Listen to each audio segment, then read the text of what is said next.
ಶ್ರೀ ಗುರುಭ್ಯೋ ನಮಃ. ಹರಿಃ ಓಂ. ವಿಜ್ಞಾನರೋಚಿಪರಿಪೂರಿತಾಂತರ್ಬಾಹ್ಯಾಂಡಕೋಶಂ ಹರಿತೋಪಲಾಭಂ ತರ್ಕಾಭಯೇತಂ ವಿಧಿಶರ್ವಪೂರ್ವಗೀರ್ವಾಣ ವಿಜ್ಞಾನದಮಾನತೋಸ್ಮಿ. ಪ್ರಥಮೋ ಹನುಮಾನ್ ನಾಮ ದ್ವಿತೀಯೋ ಭೀಮಯೇವ ಚ. ಪೂರ್ಣಪ್ರಜ್ಞಸ್ತೃತೀಯಸ್ತು ಭಗವತ್ ಕಾರ್ಯಸಾಧಕಃ. ಬುದ್ಧಿರ್ಬಲಂ ಯಶೋಧೈರ್ಯಂ ನಿರ್ಭಯತ್ವಂ ಅರೋಗತಾ. ಅಜಾಡ್ಯಂ ವಾಕ್ಪಟುತ್ವಂ ಚ ಹನುಮತ್ಸ್ಮರಣಾದ್ ಭವೇತ್. ಪೃಥ್ವೀಮಂಡಲಮಧ್ಯಸ್ಥಾಃ ಪೂರ್ಣಬೋಧಮತಾನುಗಾಃ. ವೈಷ್ಣವಾ ವಿಷ್ಣುಹೃದಯಾಃ ತನ್ನಮಸ್ಯೆ ಗುರುನ್ ಮಮ. ನಾರಾಯಣಂ ಸುರಗುರುಂ ಜಗದೇಕನಾಥಂ ಭಕ್ತಪ್ರಿಯಂ ಸಕಲಲೋಕನಮಸ್ಕೃತಂ ಚ. ತ್ರೈಗುಣ್ಯವರ್ಜಿತಮಜಂ ವಿಭುಮಾದ್ಯಮೀಶಂ ವಂದೇ ಭವಘ್ನಂ ಅಮರಾಸುರಸಿದ್ಧವಂದ್ಯಂ. ನಾರಾಯಣಂ ನಮಸ್ಕೃತ್ಯ ನರಂ ಚೈವ ನರೋತ್ತಮಂ ದೇವೀಂ ಸರಸ್ವತೀಂ ವ್ಯಾಸಂ ತತೋ ಜಯಮುದೀರಯೇತ್. ನಾರಾಯಣಾಯ ಪರಿಪೂರ್ಣಗುಣಾರ್ಣವಾಯ ವಿಶ್ವೋದಯಸ್ಥಿತಿಲಯೋನ್ನಿಯತಿಪ್ರದಾಯ ಜ್ಞಾನಪ್ರದಾಯ ವಿಬುಧಾಸುರಸೌಖ್ಯದುಃಖಸತ್ಕಾರಣಾಯ ವಿತತಾಯ ನಮೋ ನಮಸ್ತೆ. ಶ್ರೀ ಗುರುಭ್ಯೋ ನಮಃ. ಹರಿಃ ಓಂ. ಶ್ರೀಮನ್ಮಹಾಭಾರತದ ಆದಿಪರ್ವದಲ್ಲಿ 56ನೇ ಅಧ್ಯಾಯದಲ್ಲಿ 82ನೇ ಶ್ಲೋಕ. ಜನಮೇಜಯಾತ್ತು ಭವತಃ ಖಲು ವಪುಷ್ಟಮಾಯಾಂ ಪುತ್ರೌ ದ್ವೌ ಶತಾನೀಕಃ ಶಂಖಶ್ಚ.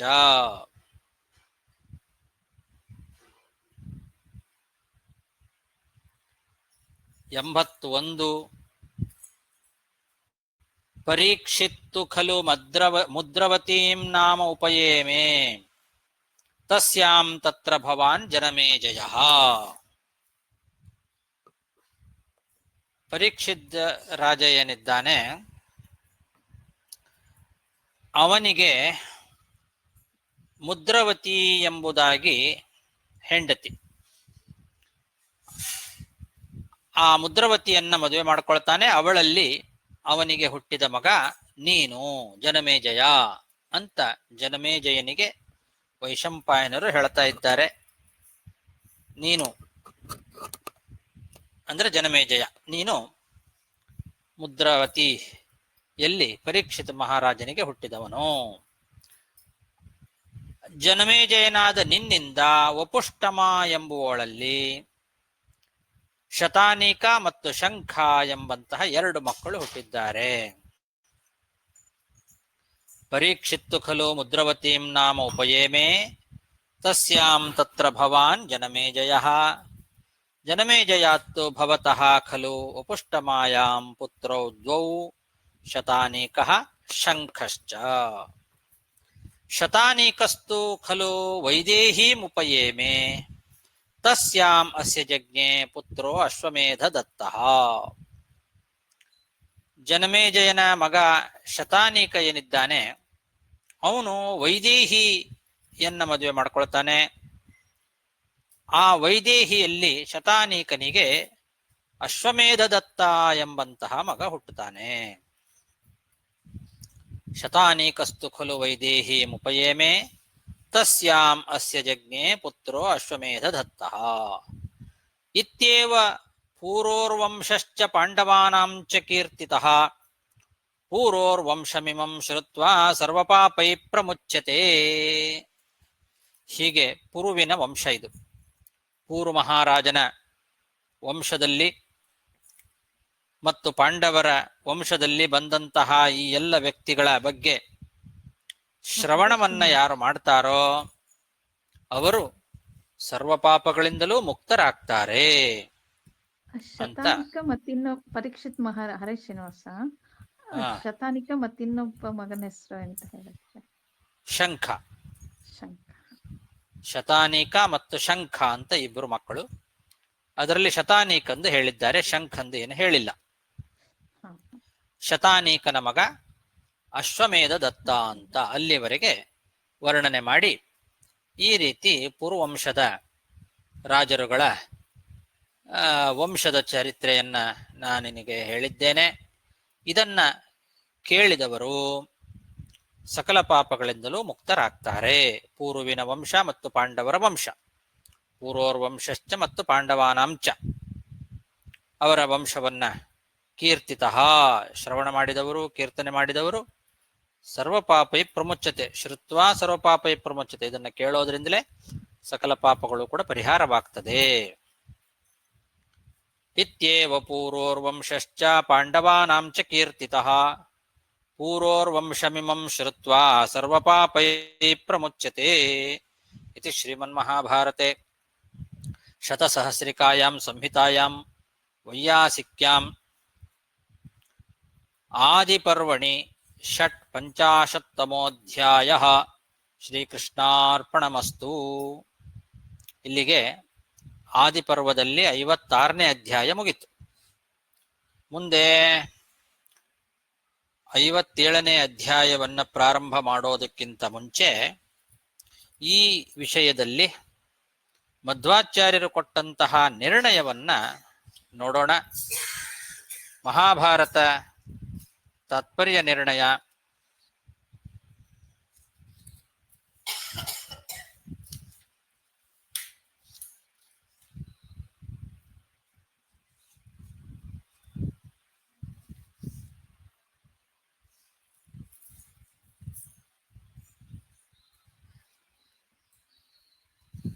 ಒಂದು ನಿಮಿಷ.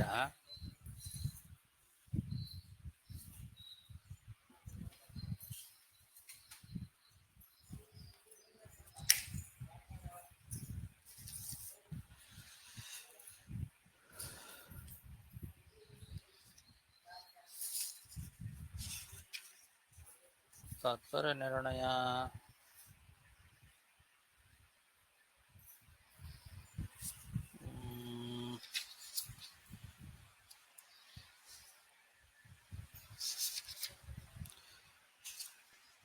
ನಾವು ಹಿಂದೆ ಮಹಾಭಾರತ ತಾತ್ಪರ್ಯ ನಿರ್ಣಯದಲ್ಲಿ 10ನೇ ಅಧ್ಯಾಯದಲ್ಲಿ 35 ಶ್ಲೋಕಗಳನ್ನು ನೋಡಿದ್ದೇವೆ. ಮುಂದೆ 36ನೇ ಶ್ಲೋಕದಿಂದ ಈಗ ಈ ವಿಷಯಕ್ಕೆ ಸಂಬಂಧಪಟ್ಟಂತೆ ನಾವು ನೋಡಬೇಕಾಗಿದೆ. ಶ್ರೀ ಗುರುಭ್ಯೋ ನಮಃ. ಹರಿ ಓಂ. ಮಹಾಭಾರತ ತಾತ್ಪರ್ಯ ನಿರ್ಣಯ 10ನೇ ಅಧ್ಯಾಯ 36ನೇ ಶ್ಲೋಕ ತೆಗಿರಿ. ಅಲ್ಲಿಂದ ನೋಡೋಣ. ಕಲಿಸ್ತ್ವಯಂ ಬ್ರಹ್ಮವರಾದಿದಾನೀಂ ವಿಬಾಧತೆ ಸ್ಮಾನ್ ಸಕಲ ಪ್ರಜಾಶ್ಚ ಅಜ್ಞಾನಮಿಥ್ಯಾಮತಿರೂಪತೋಸೌ ಪ್ರವಿಶ್ಯ ಸಜ್ಞಾನ ವಿರುದ್ಧ ರೂಪಃ.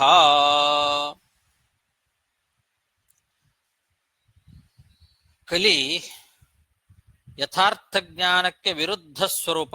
ಒಂದು ಮಿಥ್ಯಾಜ್ಞಾನ ಸ್ವರೂಪನಾಗಿರ್ತಕ್ಕಂಥವನು ಕಲಿ, ಯಥಾರ್ಥ ಜ್ಞಾನಕ್ಕೆ ವಿರುದ್ಧವಾದ ಸ್ವರೂಪ. ಅಂತಹ ಕಲಿ ಅವನಿಗೆ ಬ್ರಹ್ಮದೇವರ ವರ ಇದೆ. ಆದ್ದರಿಂದ ಈಗ ಅವನು ಅಜ್ಞಾನ ಮಿಥ್ಯಾಜ್ಞಾನ ರೂಪದಿಂದ ಎಲ್ಲ ಜನರನ್ನು ಕೂಡ ಪ್ರವೇಶ ಮಾಡಿ ಎಲ್ಲರನ್ನೂ ನಮ್ಮನ್ನೂ ಬಾಧಿಸ್ತಾ ಇದ್ದಾನೆ ಅಂತ ಹೇಳ್ತಾರೆ. ಅಸ್ಮಾನ್ ಸಕಲಾಹ ಪ್ರಜಾಶ್ಚ, ನಮ್ಮನ್ನು ಮತ್ತು ಎಲ್ಲ ಜನರನ್ನೂ ಅಜ್ಞಾನ ಮತ್ತು ಮಿಥ್ಯಾಜ್ಞಾನ ರೂಪದಿಂದ ಪ್ರವೇಶ ಮಾಡಿ ಬಾಧಿಸ್ತಾ ಇದ್ದಾನೆ ಕಲಿ. ಕಲಿ ಅಜ್ಞಾನ ರೂಪದಿಂದ ಎಲ್ಲರ ಒಳಗೆ ಪ್ರವೇಶ ಮಾಡಿಬಿಟ್ಟಿದ್ದಾನೆ. ಈಗ ನಮ್ಮನ್ನ ಬಾಧಿಸ್ತಾ ಇದ್ದಾನೆ ಅಂತ ಹೇಳ್ತಾ ಇದ್ದಾರೆ. ಅಂದ್ರೆ ಕಲಿ ಸ್ವಭಾವತಃ ಪಿಶಾಚಿಯ ಹಾಗೆ. ಈ ಪಿಶಾಚಿಗಳು ಮತ್ತೊಬ್ಬರ ಒಳಗೆ ಪ್ರವೇಶ ಮಾಡಿ ಬಾಧಿಸ್ತವೆ.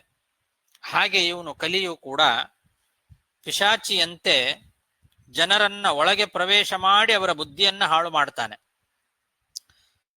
ಆದರೆ ಪರಶುಕ್ಲತ್ರಯರನ್ನ ಬಿಟ್ಟು, ಪರಶುಕ್ಲತ್ರಯರೇನಿದ್ದಾರೆ ಅಂದ್ರೆ ಪರನಾದ ಭಗವಂತನಲ್ಲಿ ಶುಕ್ಲರಾದಂತಹ ತ್ರಯರು 3 ಜನ, ಅವ್ರು ಯಾವಾಗಲೂ ಪರನಾದ ಭಗವಂತನಲ್ಲಿ ಶುಕ್ಲರು. ಅವ್ರಿಗೆ ಯಾವತ್ತೂ ಅಜ್ಞಾನ, ವಿಪರೀತ ಜ್ಞಾನ, ಕಲಿಯ ಬಾಧೆ ಯಾವುದೂ ಇರೋದಿಲ್ಲ ಅವರಿಗೆ. ಯಾರವರು 3 ಜನ ಅಂತಂದ್ರೆ ಬ್ರಹ್ಮವಾಯುಗಳು, ಭಾರತೀ ಸರಸ್ವತಿ ಮತ್ತು ಇವರಿಗೆಲ್ಲ ಒಡತಿಯಾಗಿರ್ತಕ್ಕಂತಹ ಮಹಾಲಕ್ಷ್ಮೀ ದೇವಿ. ಇವರು 3 ಜನ ಅಂತ. 3 ಜನ ಅಂದ್ರೆ 5 ಜನ ಆಗತ್ತೆ. ಮಹಾಲಕ್ಷ್ಮೀ ದೇವಿ ಮತ್ತು ಬ್ರಹ್ಮವಾಯುಗಳನ್ನು ಸೇರಿ 1 ಅಂತ ಲೆಕ್ಕ ಮಾಡ್ತಾರೆ. ಭಾರತೀ ಸರಸ್ವತಿಯನ್ನು ಸೇರಿ 1 ಅಂತ ಲೆಕ್ಕ. ಇವರು ಬ್ರಹ್ಮವಾಯುಗಳ ಪತ್ನಿಯರು. ಈ 3 ಜನರನ್ನ ಪರಶುಕ್ಲತ್ರಯರು ಅಂತ ಕರೀತಾರೆ. ಈ ಪರಶುಕ್ಲತ್ರಯರನ್ನ ಶುಕ್ಲರು ಅಂದ್ರೆ ಆಸಕ್ತರಾದವರು, ಶುಕ್ಲರು ಅಂದ್ರೆ ಶುದ್ಧರು ಅಂತ ಅರ್ಥ. ಪರನಲ್ಲಿ ಪರನ ಬಗ್ಗೆ ಶುಕ್ಲರು ಯಾವತ್ತೂ ಕೂಡ ಪರಿಶುದ್ಧವಾದ ಜ್ಞಾನವುಳ್ಳವರು. ಅವರಿಗೆ ಯಾವತ್ತೂ ಅಜ್ಞಾನ, ಮಿಥ್ಯಾಜ್ಞಾನ ಮೊದಲಾದವುಗಳು ಬರೋದಿಲ್ಲ. ಪರನ ಬಗ್ಗೆ ಶುಕ್ಲವಾದ ಜ್ಞಾನವುಳ್ಳವರು, ಆದ್ರಿಂದ ಶುಕ್ಲರು ಅಂತ ಅವರನ್ನು ಕರೀತಾರೆ. ಶುದ್ಧರು, ಶುದ್ಧ ಸ್ವರೂಪದವರು ಅವರು ಯಾವತ್ತೂ ಕಲಿಬಾಧೆಗೆ ಒಳಗಾಗೋದಿಲ್ಲ. ಆ 3 ಏನಿದೆ, ಲಕ್ಷ್ಮೀ, ಬ್ರಹ್ಮವಾಯು ಮತ್ತು ಭಾರತೀ ಸರಸ್ವತಿಯರನ್ನು ಬಿಟ್ಟು ಉಳಿದವರೆಲ್ಲರನ್ನೂ ಕೂಡ ಕಲಿ ಒಂದಲ್ಲ ಒಂದು ಸಲ ಪ್ರವೇಶ ಮಾಡ್ತಾನೆ ಅವನು. ರುದ್ರದೇವರಿಂದ ಹಿಡ್ಕೊಂಡು ಪ್ರತಿಯೊಬ್ಬರಿಗೂ ಕೂಡ ಕಲಿ ಯಾವಾಗಾದ್ರೂ ಒಂದ್ಸಲನಾದ್ರೂ ಒಳಗೆ ಪ್ರವೇಶ ಮಾಡಿ ಬುದ್ಧಿಯನ್ನು ಹಾಳು ಮಾಡತಕ್ಕಂತಹ ಶಕ್ತಿ ಇದೆ ಅವನಿಗೆ. ಅದು ಬ್ರಹ್ಮದೇವರ ವರ ಆಗಿದೆ ಅವನಿಗೆ. ಬ್ರಹ್ಮದೇವರ ವರದಿಂದ ಕಲಿ ಹಾಗೆ ಮಾಡ್ತಾನೆ. ಈಗ ಆ ಕಲಿಗೆ ಹಾಲಾಹಲ ವಿಷ ಏನಿದೆ ಅದರ ಸಹಾಯವೂ ಕೂಡ ಸಿಕ್ಕಿಬಿಟ್ಟಿದೆ.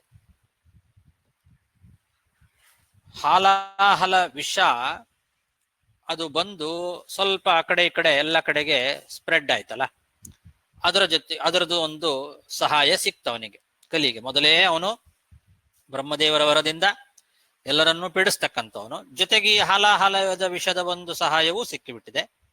ಇದರ ಮೇಲೆ ಗೌತಮರ ಶಾಪ ಬೇರೆ. ಹಿಂದೆ ಹೇಳಿದ್ವಲ್ಲ ನಾವು, ಗೌತಮ ಋಷಿಗಳು ಶಾಪ ಕೊಟ್ಟಿದ್ದಾರೆ. ಜ್ಞಾನ ಅಜ್ಞಾನತ್ವವನ್ನು ಪಡಿಲಿ, ನಿಮಗೆಲ್ಲ ಅಜ್ಞಾನ ಬರಲಿ ಅಂತ ಶಾಪ ಕೊಟ್ಟು ಬಿಟ್ಟಿದ್ದಾರೆ. ಆದ್ರಿಂದ ಅದರ ಪರಿಣಾಮ ಬೇರೆ. ಹೀಗೆ ಒಟ್ಟು ಎಲ್ಲ ಸೇರ್ಕೊಂಡ್ ಬಿಟ್ಟಿದೆ. ಇವಾಗ ಎಲ್ಲರಿಗೂ ಅಜ್ಞಾನ ಅಂತನ್ನೋದು ಬಾಧಿಸ್ಲಿಕ್ಕೆ ಇದೆಲ್ಲ ಕಾರಣ ಆಗಿದೆ. ಒಂದು ಸುಭಾಷಿತ ಇದೆ, ಕಪಿರಪಿಚ ಕಾಪಿಶಾಯನ ಮದಮತ್ತಃ ಅಂತ ಹೇಳಿ. ಒಂದು ಕಪಿ, ಆ ಕಪಿಗೆ ಹೆಂಡ ಕುಡಿಸಿದ್ದಾರೆ. ಒಂದು ಚೇಳು ಬೇರೆ ಕಚ್ಚಿದೆ ಅದಕ್ಕೆ. ಆ ಕಪಿಗೆ ಪಿಶಾಚಿ ಬೇರೆ ಆವೇಶ ಆಗಿದೆ. ಇನ್ನಾದ್ರೂ ಕುಣಿತ ಹೇಗಿರ್ಬೇಕು ವಿಚಾರ ಮಾಡಿ. ಸ್ವತಃ ಕೋತಿ ಅದು, ಕಪಿ ಚೇಷ್ಟೆ ಮಾಡ್ತದೆ ಯಾವಾಗ ನೋಡಿದ್ರು. ಅಂತದ್ದಕ್ಕೆ ಹೆಂಡ ಬೇರೆ ಕುಡಿಸಿಬಿಟ್ರೆ, ಅದರ ಜೊತೆಗೆ ಚೇಳು ಬೇರೆ ಕಚ್ಚಿಬಿಟ್ಟಿದೆ, ಜೊತೆಗೆ ಪಿಶಾಚಿ ಆವೇಶ ಆಗಿದೆ. ಇಷ್ಟು ಆಗಿಬಿಟ್ರೆ ಅದರ ಒಂದು ಕುಣಿತ ಹೇಗಿರ್ಲಿಕ್ಕೆ ಸಾಧ್ಯ? ಹೇಳಲಿಕ್ಕೆ ಸಾಧ್ಯನೇ ಇಲ್ಲ. ಹಾಗೆ ಕಲಿಗೆ ಸ್ವತಃ ಕೋತಿಯಂತೆ ಅವನು, ಜೊತೆಗೆ ಬ್ರಹ್ಮದೇವರ ವರ ಕಳ್ಳು ಕುಡಿಸಿದಂತೆ ಆಗಿದೆ, ಗೌತಮರ ಶಾಪ ಚೇಳು ಕಚ್ಚಿದಂತೆ ಆಗಿದೆ, ಕಾಲಕೂಟ ವಿಷ ಬೇರೆ ಹರಡಿಬಿಟ್ಟಿದೆ, ಪಿಶಾಚಿ ಆವೇಶ ಆದಂತೆ. ಹಾಗಾಗಿ ಇದೆಲ್ಲ ಸೇರ್ಕೊಂಡು ಅವನು ಎಲ್ಲಾ ಜನರನ್ನು ಪ್ರವೇಶ ಮಾಡಿ ಬಾಧಿಸ್ತಾ ಇದ್ದಾನೆ. ತ್ವದಾಜ್ಞೆಯ ತಸ್ಯ ವರೋಬ್ಜಜೇನ ದತ್ತಸ್ಸ ಆವಿಶ್ಯ ಶಿವಂ ಚಕಾರ ಕದಾಗಮಾಂಸ್ತಸ್ಯ ಕುಯುಕ್ತಿ ಬಾಧಾಂ ನಹಿ ತ್ವದನ್ಯಶ್ಚರಿತುಂ ಸಮರ್ಥಃ. ಭಗವಂತನ ಹತ್ರ ಹೇಳೋದಿದೆಲ್ಲ. ನಿನ್ನ ಆಜ್ಞೆಯಿಂದಲೇ ಬ್ರಹ್ಮ ಅವನಿಗೆ ವರ ಕೊಟ್ಟಿದ್ದಾನೆ. ದೇವತೆಗಳು ಭಗವಂತನ ಹತ್ರ ಪ್ರಾರ್ಥನೆ ಮಾಡ್ಕೊಳ್ಳೋದನ್ನ ಆಚಾರ್ಯರು ವರ್ಣನೆ ಮಾಡಿದ್ದಾರೆ. ಭಗವಂತನ ಆಜ್ಞೆಯಿಂದಲೇನೆ ಬ್ರಹ್ಮದೇವರು ಆ ಕಲಿಗೆ ವರ ಕೊಟ್ಟು ಬಿಟ್ಟಿದ್ದಾರೆ. ಆ ವರದಿಂದ ಅವನು ಹೀಗೆ ಮಾಡ್ತಾ ಇದ್ದಾನೆ. ಈಗ ಅವನು ರುದ್ರದೇವರ ಒಳಗೂ ಆವೇಶಗೊಂಡು ದುಷ್ಟಶಾಸ್ತ್ರಗಳನ್ನೆಲ್ಲ ರಚನೆ ಮಾಡಿದ್ದಾನೆ. ಶಿವನೇ ಆ ಅನೇಕ ಶಾಸ್ತ್ರಗಳನ್ನ ರಚನೆ ಮಾಡಿದ್ದಾನೆ. ತಾನೇ ಸರ್ವೋತ್ತಮ ಅಂತ ಹೇಳಿಕೊಳ್ತಕ್ಕಂತಹ ಶಾಸ್ತ್ರಗಳು. ಅದು ಈ ಕಲಿಯ ಆವೇಶದಿಂದ ಆದದ್ದು. ಆ ಅವನ ಕುಯುಕ್ತಿಗಳನ್ನ ಖಂಡನೆ ಮಾಡಬೇಕಾಗಿದೆ. ಕೆಟ್ಟ ಯುಕ್ತಿಗಳು ಏನಿದ್ದಾವೆ, ಕಲಿ ಆವೇಶದಿಂದ ರುದ್ರದೇವರು ಮಾಡಿರತಕ್ಕಂತಹ ಗ್ರಂಥಗಳು, ಅವುಗಳನ್ನೆಲ್ಲ ನಿಗ್ರಹ ಮಾಡಲಿಕ್ಕೆ ನಿನಗಿಂತ ಬೇರೆ ಯಾರೂ ಸಮರ್ಥರಿಲ್ಲ ಅಂತ ಭಗವಂತನ ಹತ್ರ ಹೇಳ್ತಾ ಇದ್ದಾರೆ. ನಿನಗಿಂತ ಬೇರೆ ಯಾರೂ ಸಮರ್ಥರಿಲ್ಲ ಅಂತಂದ್ರೆ ವಾಯುದೇವರಿಗೆ ಕಲಿ ನಿಗ್ರಹ ಮಾಡೋ ಸಾಮರ್ಥ್ಯ ಇದೆ. ಆದ್ರಿಂದಲೇ ಕಲಿಯುಗದೊಳಗೆ ಭಗವಂತನ ಆಜ್ಞೆಯಂತೆ ವಾಯುದೇವರೇ ಅವತಾರ ಮಾಡಿ ಆ ಕಾರ್ಯವನ್ನ ಸಾಧನೆ ಮಾಡ್ತಾರೆ. ವಾಯುದೇವರು ಭಗವತ್ ಕಾರ್ಯ ಸಾಧಕ, ಭಗವಂತನ ಕಾರ್ಯವನ್ನ ಸಾಧನೆ ಮಾಡ್ತಕ್ಕಂಥವ್ರು ವಾಯುದೇವರು. ಕಲಿಯುಗದಲ್ಲಿ ಭಗವಂತ ಅವತಾರ ಮಾಡೋದಿಲ್ಲ, ಆದ್ರಿಂದ ಭಗವಂತನ ಕಾರ್ಯವನ್ನ ಅವರೇ ಸಾಧನೆ ಮಾಡೋದು.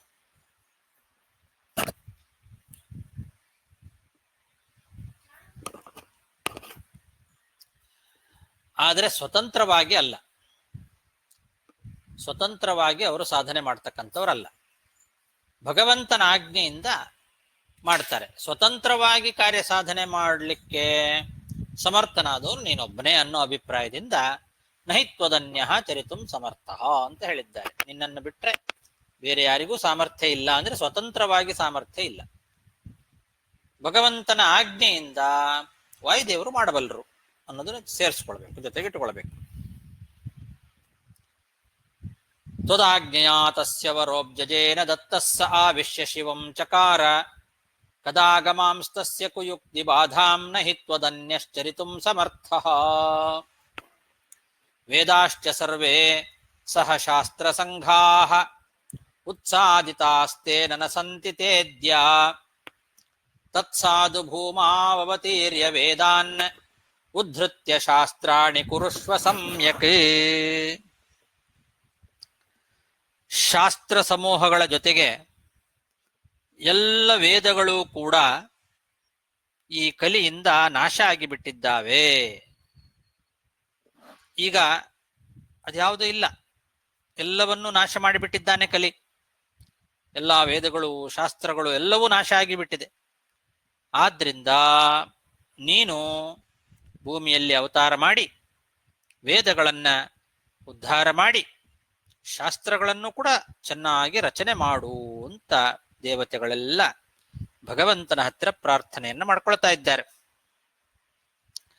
ಇಲ್ಲಿ ವೇದಗಳೆಲ್ಲ ನಾಶವಾಗಿದೆ ಅಂತ ಹೇಳ್ತಾ ಇದ್ದಾರೆ. ವೇದಾಶ್ಚ ಸರ್ವೇ ಸಹ ಶಾಸ್ತ್ರ ಸಂಘಾಃ ಉತ್ಸಾದಿತಾಃ ಅಂತ. ಶಾಸ್ತ್ರಗಳ ಸಮೂಹಗಳ ಜೊತೆಗೆ ವೇದಗಳೆಲ್ಲ ನಾಶವಾಗಿದೆ ಅಂತ. ಏನದಕ್ಕರ್ಥ? ವೇದಕ್ಕೆ ನಾಶ ಅಂದ್ರೆ ಏನು? ವೇದಗಳನ್ನ ಅಧ್ಯಯನ ಮಾಡ್ತಕ್ಕಂಥವ್ರು ಯಾರು ಇಲ್ಲದಂಗಾಗಿದೆ ಅಂತ ಅರ್ಥ. ಇದೇ ವೇದಗಳಿಗೆ ನಾಶ. ಗೌತಮ ಋಷಿಗಳು ಅವರು ಮಹಾ ವೈದಿಕ ಶಿರೋಮಣಿಗಳು. ಅವರು ವಾದಿರಾಜ ಸ್ವಾಮಿಗಳು ಇದಕ್ಕೆ ವ್ಯಾಖ್ಯಾನವನ್ನ ಮಾಡ್ತಾ ಹೀಗೆ ಹೇಳ್ತಾರೆ. ವೈದಿಕ ಶಿರೋಮಣಿಗಳಾದಂತಹ ಗೌತಮ ಋಷಿಗಳು ವೇದಶಾಸ್ತ್ರ ವಿನಾಶಕವಾದಂತಹ ಶಾಪವನ್ನ ಕೊಟ್ಟಿದ್ದಾರೆ. ವೇದಗಳೆಲ್ಲ ನಾಶವಾಗಲಿ ಅಂತ ಶಾಪ ಕೊಟ್ಟಿದ್ದಾರೆ ಅವರು. ಯಾಕೆ ಹೀಗೆ ಶಾಪ ಕೊಟ್ಟರು ಅವರು? ವೈದಿಕ ಶಿರೋಮಣಿಗಳಾದಂತಹ ಗೌತಮರು ವೇದಗಳೆಲ್ಲ ನಾಶವಾಗಲಿ ಅಂತ ಯಾಕೆ ಶಾಪ ಕೊಟ್ಟರು ಅಂದ್ರೆ ಅದು ಕಲಿಯಾವೇಶದಿಂದಲೇ. ಅವರಿಗೆ ಈ ರೀತಿ ಶಾಪ ಕೊಡಬೇಕು ಅಂತ ಮನಸ್ಸು ಬಂದದ್ದು ಕೂಡ ಕಲಿಯಾವೇಶದಿಂದಲೇ. ಆದ್ರಿಂದ ಕಲಿಯೇ ಎಲ್ಲ ಶಾಸ್ತ್ರಗಳನ್ನ ನಾಶ ಮಾಡಿದ ಅಂತ ಹೇಳಿದ್ದಾರೆ ಇಲ್ಲಿ. ತೇನ ಅಂತ, ಕಲಿಯಿಂದ ಎಲ್ಲ ನಾಶ ಆಗಿದೆ ಅಂತ. ಕಲಿಯೇ ಆವೇಶದಿಂದಲೇ ಅವರು ಶಾಪ ಕೊಟ್ಟು ಈ ರೀತಿ ಆದದ್ದು. ಹಾಗಾಗಿ ಕಲಿ ನಾಶ ಮಾಡದಂಗೆನೆ ಆಯ್ತು. ಇಲ್ಲದೆ ಇದ್ರೆ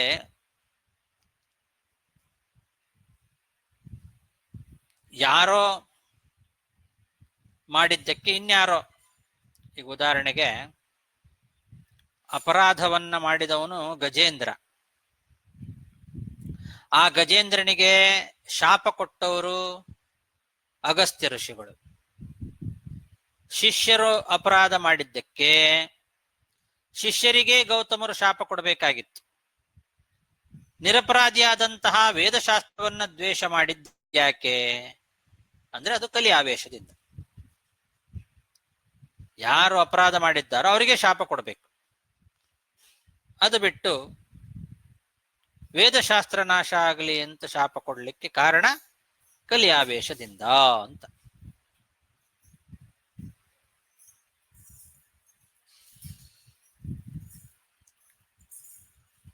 ಈಗ ಮುಂದೆ ಭಗವಂತ ವೇದವ್ಯಾಸ ರೂಪದಿಂದ ಅವತಾರ ಮಾಡಿ ಶಾಸ್ತ್ರಗಳನ್ನ ರಚನೆ ಮಾಡ್ತಾರೆ, ವೇದಗಳನ್ನ ವಿಭಾಗ ಮಾಡ್ತಾರೆ. ಋಗ್ವೇದ, ಯಜುರ್ವೇದ, ಸಾಮವೇದ, ಅಥರ್ವಣವೇದ ಅಂತ ಹೀಗೆ ವೇದಗಳನ್ನ ವಿಭಾಗ ಮಾಡಿ ಅವುಗಳಿಗೆ ಅರ್ಥವನ್ನ ರಚನೆ ಮಾಡಲಿಕ್ಕೆ ಪಂಚರಾತ್ರಾದಿಗಳು ಮತ್ತೆ ಪುರಾಣಗಳು, ಬ್ರಹ್ಮಸೂತ್ರ, ಮಹಾಭಾರತ ಇದನ್ನೆಲ್ಲ ರಚನೆ ಮಾಡ್ತಾರೆ. ಇದೇ ಶಾಸ್ತ್ರ ಸಮೂಹ ಅಂತಂದ್ರೆ. ಸಹ ಶಾಸ್ತ್ರ ಸಂಘಾಹ ಅಂತಿದೆ. ಶಾಸ್ತ್ರ ಸಮೂಹಗಳು ಅಂತಂದ್ರೆ ವೇದವ್ಯಾಸ ದೇವರು ರಚನೆ ಮಾಡಿರ್ತಕ್ಕಂತಹ ಬ್ರಹ್ಮಸೂತ್ರ, ಮಹಾಭಾರತ, ಪುರಾಣ ಮೊದಲಾದವುಗಳು. ವೇದಗಳು ಅದು ಅನಾದಿ ನಿತ್ಯ. ಋಗ್ವೇದ ಮೊದಲಾದಂತಹ ವೇದಗಳು, ಅದರ ಜೊತೆಗೆ ಪಂಚರಾತ್ರವನ್ನು ಇಟ್ಟುಕೊಳ್ಳಬೇಕು. ಪಂಚರಾತ್ರ ಅನಾದಿ ಅಲ್ಲ, ವೇದಗಳು ಮಾತ್ರ ಅನಾದಿ.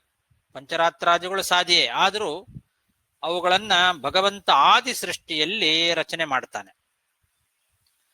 ಆದ್ರಿಂದ ಪುನಃ ವೇದವ್ಯಾಸವನಾಗಿ ಅವತಾರ ಮಾಡಿದಾಗ ರಚನೆ ಮಾಡೋದಿಲ್ಲ. ಆದಿ ಸೃಷ್ಟಿಯಲ್ಲೇನೆ ಭಗವಂತ ಪಂಚರಾತ್ರಾದಿಗಳನ್ನು ರಚನೆ ಮಾಡಿರ್ತಾನೆ. ಆದ್ರಿಂದ ವೇದ, ಪಂಚರಾತ್ರ ಮೊದಲಾದವುಗಳೆಲ್ಲ ಈಗ ಇಲ್ಲ ಅಂದ್ರೆ ವ್ಯಕ್ತವಾಗಿ ಇಲ್ಲ ಅಂತ ಅರ್ಥ. ಇದ್ದಾವೆ, ವ್ಯಕ್ತವಾಗಿ ಇಲ್ಲ. ಅವುಗಳ ಅಧ್ಯಯನ, ಅಧ್ಯಾಪನ ಅದು ನಡೀತಾ ಇಲ್ಲ.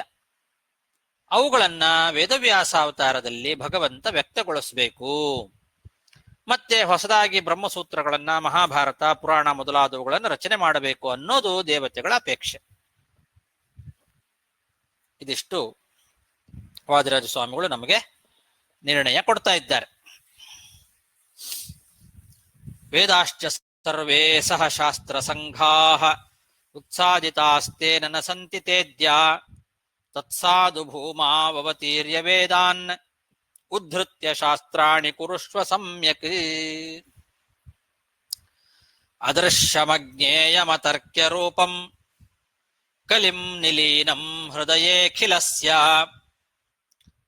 ಸಚ್ಛಾಸ್ತ್ರ ಶಸ್ತ್ರೇಣ ನಿಹತ್ಯ ಶೀಘ್ರಂ ಪದಂ ನಿಜಂ ದೇಹಿ ಮಹಾಜನಸ್ಯ. ಈ ಕಲಿ ಅವನು ಅದೃಶ್ಯ, ಅಜ್ಞೇಯ, ಅತರ್ಕ್ಯ ರೂಪ. ಅಂದ್ರೆ ಹೇಗೆ ಯಾವ ರೂಪದಲ್ಲಿ ಇರ್ತಾನೆ ಅನ್ನೋದನ್ನ ಹೇಳಲಿಕ್ಕೆ ಸಾಧ್ಯ ಇಲ್ಲ. ಅದೃಶ್ಯನಾಗಿರ್ತಾನ ಅವನು. ಕಲಿ ಕಾಣಿಸೋದಿಲ್ಲ ನಮ್ಮ ಕಣ್ಣಿಗೆ. ಅದೃಶ್ಯ ಮತ್ತು ಅಜ್ಞೇಯ, ಅವನನ್ನು ತಿಳ್ಕೊಳ್ಳಿಕ್ ಸಾಧ್ಯ ಇಲ್ಲ. ಯಾವ ರೂಪದಿಂದ ಇರ್ತಾನೆ, ಹೇಗಿರ್ತಾನೆ, ಹೇಗೆ ಪ್ರವೇಶ ಮಾಡಿ ಹೇಗೆ ಮನಸ್ಸನ್ನ ಕೆಡಿಸ್ತಾನೆ ಅನ್ನೋದನ್ನ ತಿಳ್ಕೊಳ್ಳೋದು ಬಹಳ ಕಷ್ಟ ಇದೆ. ಅಜ್ಞೇಯ ಅವನು. ಯಾವ ರೂಪದಲ್ಲಿರ್ತಾನೆ ಅನ್ನೋದನ್ನ ಊಹೆ ಮಾಡ್ಲಿಕ್ಕೂ ಸಾಧ್ಯ ಇಲ್ಲ. ಅತರ್ಕ್ಯ ರೂಪಂ, ಎಲ್ಲರ ಹೃದಯದ ಒಳಗೆ ಬಂದು ಕೂತು ಬಿಟ್ಟಿರ್ತಾನ ಅವನು ಕಲಿ.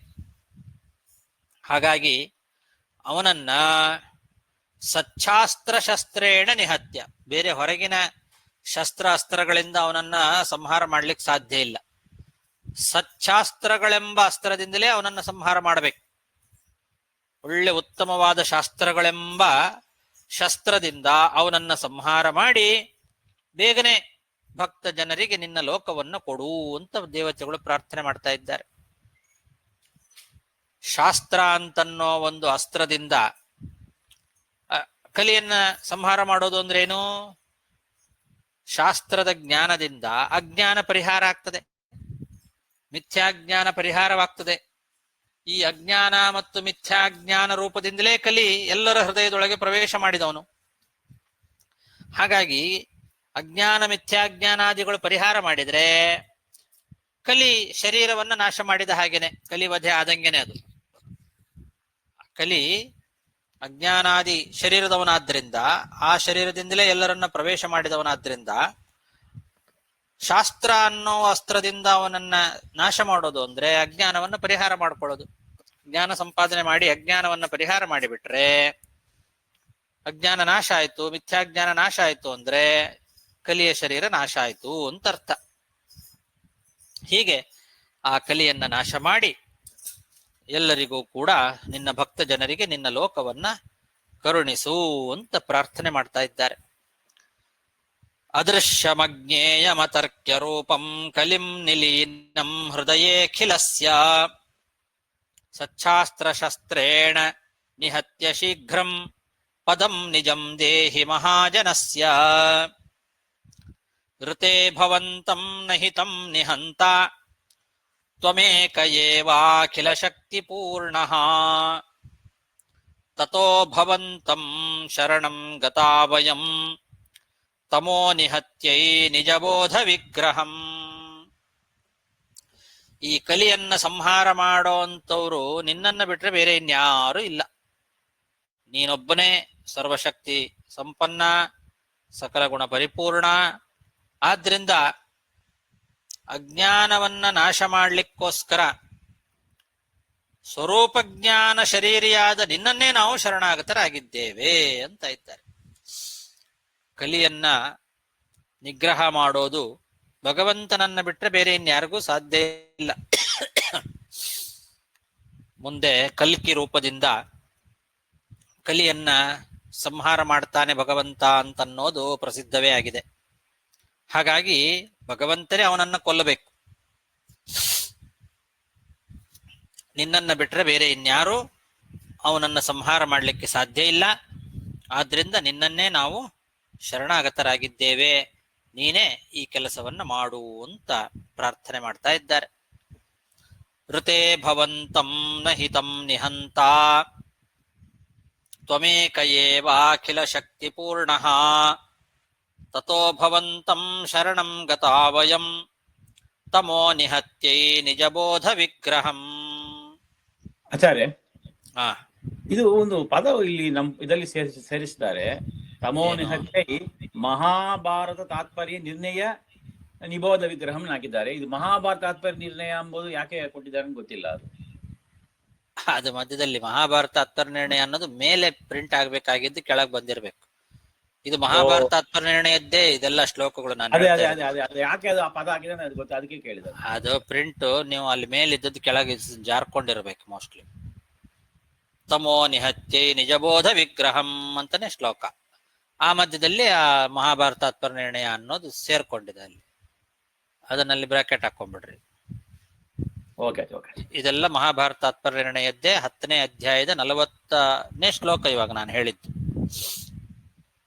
ಈಗ 41ನೇ ಶ್ಲೋಕ, 10ನೇ ಅಧ್ಯಾಯದಲ್ಲಿ 41ನೇ ಶ್ಲೋಕ. ದೇವತೆಗಳೆಲ್ಲ ಭಗವಂತನ ಹತ್ರ ವೇದವ್ಯಾಸ ದೇವರ ಅವತಾರಕ್ಕೋಸ್ಕರ ಪ್ರಾರ್ಥನೆ ಮಾಡ್ತಾ ಇರ್ತಕ್ಕಂಥ ವಿಷಯ ಇದು. ಇತಿರಿತಸ್ಥೈರಭಯಂ ಪ್ರದಾಯ ಸುರೇಶ್ವರಾಣಾಂ ಪರಮೋಪ್ರಮೇಯಃ ಪ್ರಾದುರ್ಬಭೂವಾಮೃತ ಭೂರಿಲಾಯಾಂ ವಿಶುದ್ಧ ವಿಜ್ಞಾನ ಘನಸ್ವರೂಪಃ. ಇಲ್ಲಿ ವೇದವ್ಯಾಸ ದೇವರು ಅವತಾರ ಮಾಡ್ತಾ ಇದ್ದಾರೆ. ದೇವತೆಗಳೆಲ್ಲ ಹೀಗೆ ಪ್ರಾರ್ಥನೆ ಮಾಡಿದ್ದಕ್ಕೋಸ್ಕರ ಶುದ್ಧ ಜ್ಞಾನ ಸ್ವರೂಪನಾದಂತಹ ಭಗವಂತ, ಮುಕ್ತರಿಗೂ ಆಶ್ರಯನಾಗಿರ್ತಕ್ಕಂತಹ ಭಗವಂತ, ಅಪ್ರಮೇಯನಾದ ಸರ್ವೋತ್ತಮನಾದ ಆ ಶ್ರೀಹರಿ ದೇವೋತ್ತಮರಿಗೆಲ್ಲ ಅಭಯವನ್ನ ಕೊಟ್ಟ. ದೇವತೆಗಳೆಲ್ಲ ಬಂದು ಪ್ರಾರ್ಥನೆ ಮಾಡಿಕೊಂಡ್ರು ಕಲಿನಾಶಕ್ಕೋಸ್ಕರ. ಆವಾಗ ಭಗವಂತ ಭೂಮಿಯಲ್ಲಿ ತಾನು ವೇದವ್ಯಾಸ ರೂಪದಿಂದ ಅವತಾರವನ್ನ ಮಾಡ್ತೇನೆ ಅಂತ ಅವರಿಗೆಲ್ಲ ಅಭಯವನ್ನ ನೀಡಿ ತಾನು ಅವತಾರವನ್ನ ಮಾಡಿದ್ದಾನೆ. ಭಗವಂತನ ಪ್ರಾದುರ್ಭಾವ ಅಂತಂದ್ರೆ, ಅವತಾರ ಅಂತಂದ್ರೆ ಅದು ಎಲ್ಲರಂತೆ ಹುಟ್ಟು ಅಲ್ಲ. ಸಾಧಾರಣವಾಗಿ ಮುಕ್ತರಿಗೇನೆ ಜನನ ಇಲ್ಲ. ಇವನು ಮುಕ್ತರಿಗೂ ಆಶ್ರಯನಾಗಿರ್ತಕ್ಕಂಥವನು ಭಗವಂತ, ಇವನಿಗೆ ಹುಟ್ಟು ಹೇಗಿರ್ಲಿಕ್ಕೆ ಸಾಧ್ಯ? ಹಾಗಾಗಿ ಭಗವಂತ ಹುಟ್ಟಿದ ಅಂತಂದ್ರೆ ಅವನ ಹೊಟ್ಟೆ ಒಳಗಿರುವಂತಹ ಎಲ್ಲಾ ಮುಕ್ತರು ಹುಟ್ಟಬೇಕಾಗ್ತದೆ. ಅವನ ಉದರದ ಒಳಗೆ ಮುಕ್ತರೆಲ್ಲ ಇದ್ದಾರೆ. ಆದ್ರಿಂದ ಅವತಾರ ಅಂತ ಹೇಳಬೇಕದನ್ನ, ಭಗವಂತ ಹುಟ್ಟಿದ ಅಂತ ಹೇಳಬಾರದು. ಅವತಾರ ಅಂತಂದ್ರೆ ಪ್ರಾದುರ್ಭಾವ, ಜನರ ಕಣ್ಣಿಗೆ ಕಾಣಿಸಿಕೊಳ್ಳೋದು ಅಷ್ಟೇ. ಅವ್ಯಕ್ತ ಸ್ವಭಾವನಾದ ಭಗವಂತ. ಎಲ್ಲ ಅವತಾರಗಳು ಕೂಡ ಸದಾಕಾಲ ಇದ್ದೇ ಇದೆ ಭಗವಂತನದ್ದು, ಅವ್ಯಕ್ತವಾಗಿ ಇರ್ತದೆ, ಯಾರಿಗೂ ಕಾಣಿಸಿಕೊಳ್ಳೋದಿಲ್ಲ ಭೂಮಿಯಲ್ಲಿ. ಯಾವ ಕಾಲದಲ್ಲಿ ಭಗವಂತ ಕಾಣಿಸಿಕೊಳ್ಳಿಕ್ಕೆ ಪ್ರಾರಂಭ ಮಾಡ್ತಾನೋ, ತಾನು ಮನಸ್ಸು ಮಾಡಿ ಕಾಣಿಸ್ಕೊಳ್ತಾನೋ ಅದನ್ನೇ ಅವತಾರ, ಪ್ರಾದುರ್ಭಾವ ಅಂತ ಕರೀತಾರೆ. ಹಾಗಾಗಿ ಅನಾದಿನಿತ್ಯವಾದಂತಹ ಜ್ಞಾನಸ್ವರೂಪವಾದ ವೇದವ್ಯಾಸ ರೂಪ ಅದು ಭೂಮಿಯಲ್ಲಿ ಕಾಣಿಸ್ಕೊಳ್ಳಿಕ್ಕೆ ಪ್ರಾರಂಭ ಆಯಿತು ಅಂದ್ರೆ ಅವತಾರ ಆಯಿತು ಅಂತ ಅರ್ಥ. ಹೀಗೆ ಭಗವಂತ ಎಲ್ಲ ದೇವೋತ್ತಮರಿಗೆ ಅಭಯವನ್ನ ಕೊಟ್ಟು ಭೂಮಿಯಲ್ಲಿ ಪ್ರಾದುರ್ಭವಿಸಿದ. ಎಂಥ ಭಗವಂತ? ವಿಶುದ್ಧ ವಿಜ್ಞಾನ ಘನಸ್ವರೂಪ ಅಂದಿದ್ದಾರೆ. ವಿಶುದ್ಧವಾದ ವಿಜ್ಞಾನ ಘನಸ್ವರೂಪನಾದವನು ಭಗವಂತ, ಶುದ್ಧ ಜ್ಞಾನ ಸ್ವರೂಪನಾಗಿದ್ದಾನೆ. ಜ್ಞಾನವೇ ಆ ವಿಶುದ್ಧವಾದ ಜ್ಞಾನಕ್ಕೂ ಅವನಿಗೂ ಭೇದ ಇಲ್ಲ. ಜ್ಞಾನಸ್ವರೂಪನಾದ ಭಗವಂತ ತಾನು ಅವತಾರವನ್ನ ಮಾಡಿದ ವೇದವ್ಯಾಸ ರೂಪದಿಂದ. ಇತಿ ರಿತಸ್ಥೈರಭಯಂ ಪ್ರದಾಯ ಸುರೇಶ್ವರಾಣಾಂ ಪರಮೋ ಪ್ರಮೇಯಃ ಪ್ರಾದುರ್ಬಭೂವಾಮೃತಭೂರಿಲಾಯಾಂ ವಿಶುದ್ಧ ವಿಜ್ಞಾನ ಘನಸ್ವರೂಪಃ. ವೇದವ್ಯಾಸ ದೇವರ ಅವತಾರ ಯಾರಿಂದ ಆಯ್ತು, ಹೇಗಾಯ್ತು ಅನ್ನೋದನ್ನ ಮುಂದೆ ವರ್ಣನೆ ಮಾಡಲಿಕ್ಕೆ ಪ್ರಾರಂಭ ಮಾಡ್ತಾ ಇದ್ದಾರೆ. ವಸಿಷ್ಠ ನಾಮ ಕಮಲೋದ್ಭವಾತ್ಮಜಃ ಸುತೋಸ್ಯ ಶಕ್ತಿಸ್ತನಯ ಪರಾಶರಃ ತಸ್ಯೋತ್ತಮಂ ಸೋಪಿ ತಪೋಚರದ್ಧರಿಃ ಸುತೋ ಮಮ ಸ್ಯಾದಿತಿ ತದ್ಧರಿರ್ದದೌ. ಬ್ರಹ್ಮದೇವರ ಮಕ್ಕಳು ವಸಿಷ್ಠ ಋಷಿಗಳು. ಗೊತ್ತೇ ಇದೆ, ಅನೇಕ ಋಷಿಗಳನ್ನ ಬ್ರಹ್ಮದೇವರು ಪಡೆದಿದ್ದಾರೆ. ಅದರಲ್ಲಿ ವಸಿಷ್ಠರು ಬ್ರಹ್ಮದೇವರ ಒಬ್ಬ ಮಗ. ಆ ವಸಿಷ್ಠನ ಮಗ ಶಕ್ತಿ ಅಂತ ಒಬ್ಬ ಋಷಿಗಳು. ಶಕ್ತಿ ಎಂಬಂತಹ ಋಷಿಗಳ ಮಗ ಪರಾಶರ ಅಂತ. ಆ ಪರಾಶರರು ಭಗವಂತನನ್ನೇ ಮಗನನ್ನಾಗಿ ಪಡೆಯಬೇಕು ಅಂತ ಬಹಳ ದೊಡ್ಡ ತಪಸ್ಸನ್ನ ಮಾಡಿದ್ದಾರೆ. ಆ ತಪಸ್ಸಿಗೆ ಮೆಚ್ಚಿ ಭಗವಂತ ಅವರಿಗೆ ವರವನ್ನ ಕೊಡ್ತಾರೆ. ಪರಾಶರರಿಗೆ ಭಗವಂತ ಕೊಟ್ಟಂತಹ ವರ. ಹೀಗೆ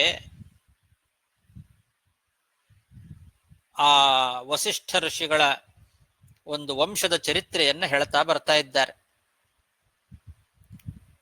ಬ್ರಹ್ಮದೇವರ ಮಾನಸ ಪುತ್ರರಾದಂತಹ ವಸಿಷ್ಠ ಕರ್ದಮ ಪುತ್ರಿಯಾದ ಅರುಂಧತಿ ಪತಿ.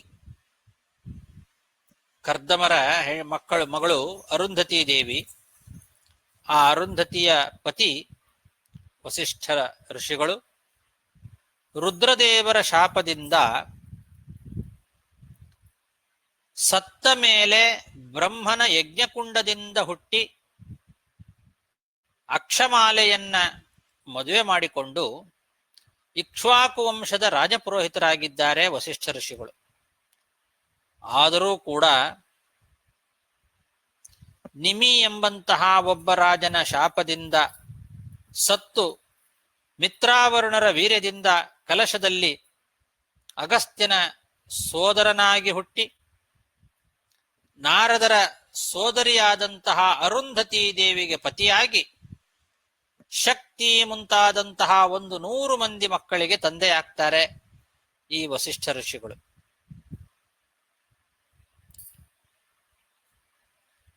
ಆದರೆ ಆ ಎಲ್ಲ ಮಕ್ಕಳನ್ನು ಕೂಡ ವಿಶ್ವಾಮಿತ್ರರ ವಿರೋಧದಿಂದ ಕಳ್ಕೊಳ್ತಾರೆ.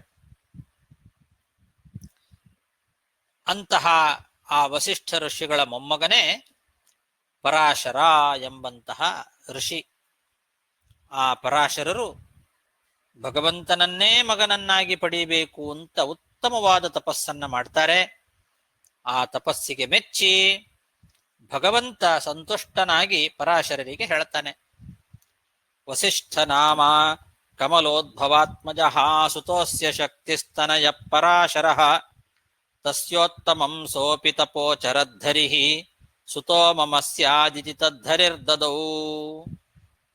ಏನ್ ಹೇಳಿದ ಭಗವಂತ? ಉವಾಚ ಚೈನಂ ಭಗವಾನ್ ಸುತೋಷಿತೋ ವಸೋರ್ಮದೀಯಸ್ಯ ಸುತಾಸ್ತಿ ಶೋಭನಾ ವನೇ ಮೃಗಾರ್ಥಂ ಚರತೋಸ್ಯ ವೀರ್ಯಂ ಪಪಾತ ಭಾರ್ಯಾಂ ಮನಸಾಗತಸ್ಯ. ಭಗವಂತ ಪರಾಶರ ಋಷಿಗಳಿಗೆ ಸಂತುಷ್ಟನಾಗಿ ಹೇಳಿದ ಮಾತು ಏನ್ ಹೇಳ್ತಾನೆ ಅಂದ್ರೆ, ನನ್ನ ಭಕ್ತನಾದಂತಹ ವಸುಚಕ್ರವರ್ತಿಗೆ ಒಬ್ಬಳು ಒಳ್ಳೆ ಪುಣ್ಯವತಿಯಾದ ಮಗಳಿದ್ದಾಳೆ. ವಸುಚಕ್ರವರ್ತಿಯ ಮಗಳವಳು.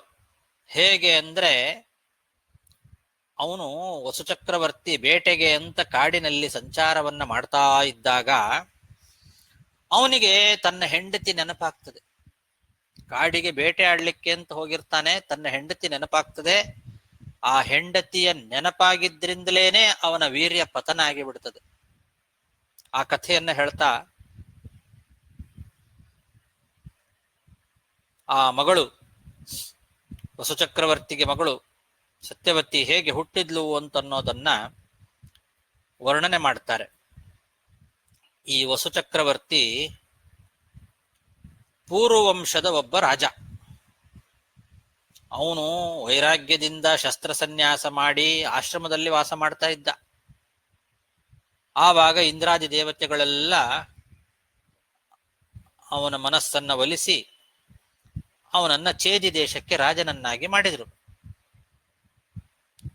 ಊಧ ಪೃಥಿವ್ಯಾಹ ಯೋ ದೇಶ ತಮಾವಸ ನರಾಧಿಪ ಅಂತ ದೇವತೆಗಳು ಹೇಳಿದ ಮಾತು. ಭೂಮಿಯ ಕೆಚ್ಚಲಿನಂತೆ ಇರುವಂಥದ್ದು ಚೇದಿ ಎಂಬತಕ್ಕಂತಹ ದೇಶ, ಒಳ್ಳೆ ಸಮೃದ್ಧವಾದ ದೇಶ. ಆ ದೇಶದಲ್ಲಿ ವಾಸ ಮಾಡಿಕೊಂಡು ನೀನು ಈ ಭೂಮಂಡಲವನ್ನ ಆಳು ಅಂತ ದೇವತೆಗಳೆಲ್ಲ ಅವನಿಗೆ ಹೇಳಿದ್ರು.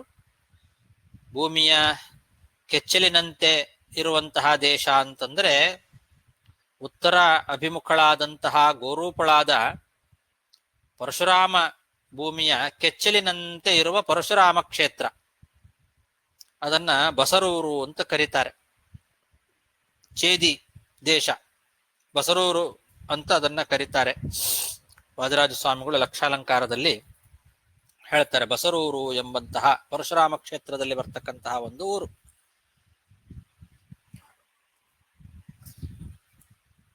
ವಸುಪುರ ಅಂತಿತ್ತದು ಮೊದಲು. ವಸು ಮಹಾರಾಜ ಆಳಿದಂತಹ ಒಂದು ದೇಶ ಪ್ರದೇಶ ವಸುಪುರ ಹೋಗಿ ಅದು ಬಸರೂರು ಆಯ್ತು.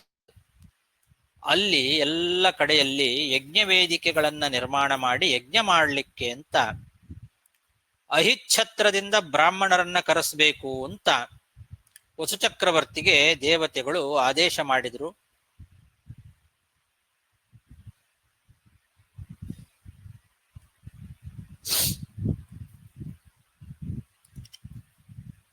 ಹಂಸರೂಪದಿಂದ ಇಂದ್ರ ಅಲ್ಲಿ ನಿಂತು ಪೂಜೆಯನ್ನ ಸ್ವೀಕಾರ ಮಾಡ್ತಾನೆ ಒಂದು ಕೋಲಿನಲ್ಲಿ. ಆ ಕೋಲನ್ನ ಇಂದ್ರಧ್ವಜ ಅಂತ ಕರೀತಾರೆ. ಬಿದಿರಿನ ಒಂದು ಕೋಲದು. ಈ ವಸುಚಕ್ರವರ್ತಿಗೆ 5 ಜನ ಮಕ್ಕಳು. ಬೃಹದ್ರಥ, ಪ್ರತ್ಯಗ್ರಹ, ಕುಶಾಂಬು, ಮಾವೇಲ, ಯದು ಅಂತ 5 ಜನ ಮಕ್ಕಳು. ಅವರಲ್ಲಿ ಬೃಹದ್ರಥನೇ ಜರಾಸಂಧನಿಗೆ ತಂದೆ. ಅದನ್ನ ಮುಂದೆ ವಾದಿರಾಜರು ಲಕ್ಷಾಲಂಕಾರದಲ್ಲಿ ಹೇಳ್ತಾರೆ. ಜರಾಸಂಧನಿಗೆ ತಂದೆನೇ ಈ ಬೃಹದ್ರಥ. ಅವನು ಈ ವಸುಚಕ್ರವರ್ತಿಯ ಒಬ್ಬ ಮಗ. ಈ ವಸುಚಕ್ರವರ್ತಿ ಏನ್ ಮಾಡಿದ, ಭೂಮಿಯನ್ನ 5 ಮಕ್ಕಳಿಗೂ ಹಂಚಿದ. ಆ 5 ಮಕ್ಕಳಿಗೆ ಹಂಚಿ ತಾನು ಮಾತ್ರ ಆಕಾಶದಲ್ಲಿ ಸದಾ ದಿವ್ಯವಾದ ವಿಮಾನದಲ್ಲಿ ಸಂಚಾರ ಮಾಡ್ತಾ ಇದ್ದಂತೆ. ಅದ್ಭುತವಾದ ಒಂದು ವಿಮಾನ ಅದು, ಸಕಲ ಸೌಲಭ್ಯಗಳು ಅದರಲ್ಲಿ ಇತ್ತು. ಆ ವಿಮಾನದಲ್ಲಿ ಯಾವಾಗಲೂ ಅವನು ಆಕಾಶದಲ್ಲೇ ಸಂಚಾರ ಮಾಡ್ತಾ ಇದ್ದ. ಅದಕ್ಕೆ ಅವನಿಗೆ ಉಪರಿಚರ ಅಂತ ಹೆಸರು. ಉಪರಿಚರ, ಯಾವಾಗಲೂ ಮೇಲೇನೆ ಸಂಚಾರ ಮಾಡೋನು. ಉಪರಿಚರ ವಸು ಅಂತಾನೆ ಕರೀತಾರ ಅವನನ್ನ.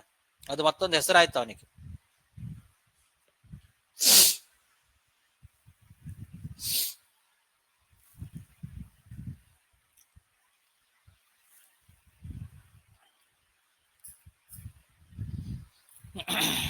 ಅವನು ಒಂದು ಸಲ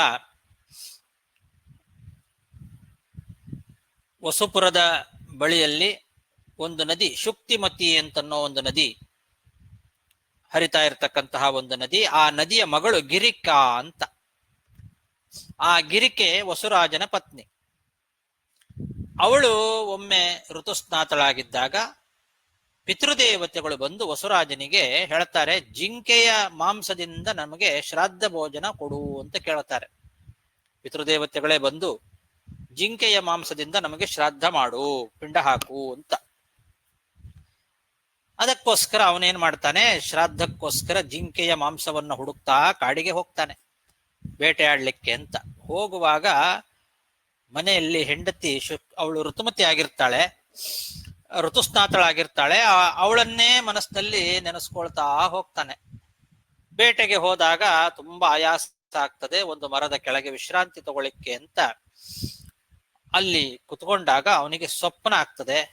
ಸ್ವಪ್ನದಲ್ಲಿ ತನ್ನ ಮಹಾರಾಣಿಯ ಸ್ಪರ್ಶ ಸುಖವನ್ನ ಅನುಭವಿಸ್ತಾನೆ. ಆವಾಗ ವೀರ್ಯ ಪತನ ಆಗಿಬಿಡ್ತದೆ. ಅದನ್ನೇ ಇಲ್ಲಿ ಆಚಾರ್ಯರು ಮೃಗೆ ವನೆ ಮೃಗಾರ್ಥಂ ಚರತೋಸ್ಯ ವೀರ್ಯಂ ಪಪಾತ ಭಾರ್ಯಾಂ ಮನಸಾಗತಸ್ಯ ಅಂತ ಹೇಳಿದ್ದಾರೆ. ತಚ್ಛೇನ ಹಸ್ತೆ ಪ್ರದದೌ ಸತಸ್ಯೈ ದಾತುಂ ತದನ್ಯೇನ ತು ಯುಧ್ಯತೋಪತತ್ ಜಗ್ರಾಸ ತನ್ಮತ್ಸ್ಯವಧೂರ್ಯಮಸ್ವಸುರ್ಜಲಸ್ಥಮೇನಾಂ ಜಗೃಹುಸ್ಮದಾಶಾಃ. ಅವನಿಗೆ ವೀರ್ಯಪತನ ಆದ ತಕ್ಷಣದಲ್ಲೇ ಎಚ್ಚರ ಆಗ್ತದೆ. ನೋಡ್ತಾನೆ, ಆ ವೀರ್ಯವನ್ನ ತನ್ನ ರಾಣಿಗೆ ತಗೊಂಡು ಹೋಗಿ ಕೊಡು ಅಂತ ಒಂದು ಗಿಡಗದ ಕೈಗೆ ಕೊಡ್ತಾನೆ. ಆ ಗಿಡಗ ಅದನ್ನ ತಗೊಂಡು ರಾಣಿಗೆ ಕೊಡಬೇಕು ಅಂತ ಹಾರಾಡ್ತಾ ಹೋಗ್ತಾ ಇರುವಾಗ ಮತ್ತೊಂದು ಗಿಡಗ ಬಂದು ಅದರ ಜೊತೆಗೆ ಯುದ್ಧ ಮಾಡ್ತದೆ. ಈ ಗಿಡಗ ಮತ್ತೊಂದು ಗಿಡಗದ ಜೊತೆಗೆ ಹೋರಾಟ ಆಡುವಾಗ ಆ ವೀರ್ಯ ಕೆಳಗೆ ಬಿದ್ದು ಬಿಡ್ತದೆ.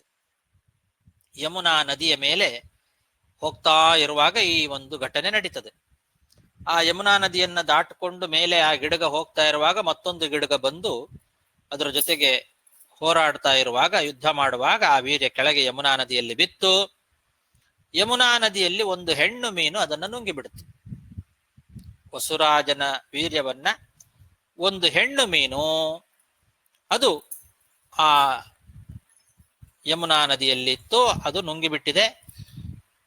ಆ ಹೆಣ್ಣು ಮೀನು ಯಾರು ಅಂದ್ರೆ ಅದೊಂದು ಅಪ್ಸರೆ. ಅವಳು ಅದ್ರಿಕಾ ಅಂತ ಅವಳಿಗೆ ಹೆಸರು. ಶ್ರೇಷ್ಠ ಅಪ್ಸರೆ.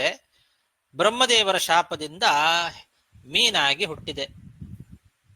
ಮೀನಾಗಿ ಹುಟ್ಟಿರ್ತಕ್ಕಂತಹ ಒಬ್ಬ ಅಪ್ಸರೆ ಅವಳು. ಅದ್ರಿಕಾ ಅಂತ ಅವಳ ಹೆಸರು. ಆ ಹೆಣ್ಣು ಮೀನು ನುಂಗಿಬಿಡ್ತು. ಅದನ್ನ ಆ ಮೀನನ್ನ ಬೆಸ್ತರು ಹಿಡಿದ್ರು. ಮೀನು ಹಿಡಿಯೋರು ಬೆಸ್ತರು. ಮೀನುಗಾರ ಏನ್ ಮಾಡಿದ್ರು, ಅದನ್ನ ಹಿಡ್ಕೊಂಡ್ರು. ತಚ್ಛೇನ ಹಸ್ತೆ ಪ್ರದದೌ ಸತಸ್ಯೈ ದಾತುಂ ತದನ್ಯೇನ ತು ಯುಧ್ಯತೋಪತತ್ ಜಗ್ರಾಸ ತನ್ ಮತ್ಸ್ಯವಧೂರ್ಯಮಸ್ವಸುಃ ಜಲಸ್ಥಮೇನಾಂ ಜಗೃಹುಸ್ಮದಾಶಾಃ. ಟೈಮ್ ಆಯ್ತಾ? ಸಾಕು. ಅಲ್ಲಿಗೆ 44 ಶ್ಲೋಕ ಆಗಿದೆ.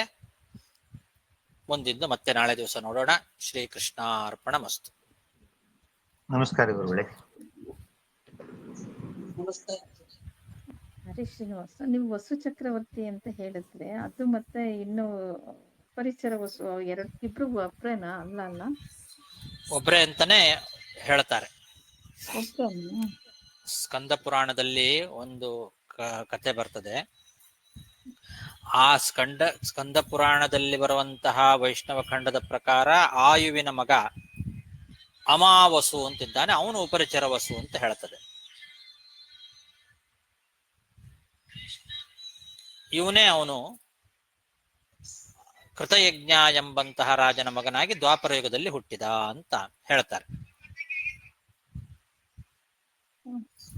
ಅಂದ್ರೆ ಈ ವಸು ಚಕ್ರವರ್ತಿ ಮತ್ತೆ ಅಲ್ಲಿ ವಸು ರಾಜ್ಯದಲ್ಲಿದ್ದು ಅವನೇ ಉಪರಿಚರ ಅಂದ್ರೆ ಅವನೇ ಆಕಾಶದ ಮೇಲೆ ಓಡಾಡ್ತಿದ್ದ ಆಕಾಶದ ಮೇಲೆ ಸಂಚಾರ ಮಾಡ್ತಾ ಇದ್ದ. 5 ಜನ ಮಕ್ಕಳಿಗೆ ಎಲ್ಲ ರಾಜ್ಯವನ್ನ ಕೊಟ್ಟು 5 ಭಾಗ ಮಾಡಿಕೊಟ್ಟು ತಾನು ವಿಮಾನದಲ್ಲಿ ಸಂಚಾರ ಮಾಡ್ತಾ ಇದ್ದ ಮೇಲೆ ಆದ್ರಿಂದ ಅವನಿಗೆ ಉಪರಿಚರ ವಸು ಅಂತ ಹೆಸರು ಬಂತು. ಮತ್ತೆ ಇನ್ನೊಂದು ಹೇಳ್ತಾರಲ್ಲ, ಅವಳು ನಿಜವಾದ ತಂದೆನ್ ಬಿಟ್ಟು ಮತ್ತೆ ಬೇರೆ ಇದು ಅನ್ಕೊಂಡಾಗ ಉಪರಿಚರ ವಸುವಿನ ಮಗಳು ಈ ತರ ತಪ್ಪು ತಿಳ್ಕೊಂಡು ಅಲ್ಲೊಂದ್ ಮಧ್ಯೆ ಒಂದ್ ಕತೆ ಹೇಳ್ತಾರಲ್ಲ, ಅದು ಹೇಗೆ ಟ್ಯಾಲಿ ಮಾಡೋದು ಇದನ್ನ? ಏನು ಒಬ್ರೆ ಅಂತ ಸ್ವಲ್ಪ ಜೋರಾಗಿ ಮಾತಾಡಿ. ಅಂದ್ರೆ ಈ ಸತ್ಯವತಿ ಅದು ಮುಂಚೆನೆ ಅದು ಅವಳು ಕೆಳಗಡೆ ಬೀಳುವಂತ ಅಂದ್ರೆ ತಂದೆನ ತಪ್ಪು ಬೇರೆ ತಿಳ್ಕೊಂಡಾಗ ಅವರಲ್ಲೇ ಹುಟ್ಟಬೇಕು ಅಂತ ಶಾಪ ನಿಮಿತ್ತ ಆಗಿ ಅವಳು ಬರ್ತಾಳೆ ಅಂತ ಈ ಕಥೆ ಇದೆ ಅಲ್ವಾ ಸತ್ಯವತಿದು. ಇವ್ರು ಉಪರಿಚರ ವಸು ಪಿತೃ ದೇವತೆಗಳು ಅವ್ರು ತಾನೆ ಅಥವಾ ನಂಗೆ ಸ್ವಲ್ಪ ಕನ್ಫ್ಯೂಸ್ ಆಯ್ತಿತ್ತು. ಅದು ಬರುತ್ತೆ ಮುಂದೆ ಹೇಳ್ತೇನೆ, ಆ ಕಥೆನೂ ಬರುತ್ತೆ ಮುಂದೆ. ಹೌದು, ಆವಾಗ ಅದಕ್ಕೂ ಟ್ಯಾಲಿ ಆಗುತ್ತಾ ನೋಡಿ, ನೀವು ತಿಳ್ಕೊಂಡದ್ದಕ್ಕೂ ಇದಕ್ಕೂ ಸರಿ ಆಗ್ಬೋದು. ಇಲ್ಲೇ ಮುಂದೆ ಬರುತ್ತೆ, ಆ ಕಥೆನೂ ಬರುತ್ತೆ, ಅದನ್ನೆಲ್ಲ ಹೇಳ್ತೇನೆ ಆಮೇಲೆ. ಪಿತೃಗಣದ ಅವರ ಮಗಳು ಹೇಗೆ ಆಗ್ತಾಳೆ ಏನು ಅನ್ನೋದನ್ನು ನಾಳೆ ಪಾಠದಲ್ಲಿ ಹೇಳ್ತೇನೆ. ಸರಿ, ಹರೀಶ್ ನಮಸ್ತೆ.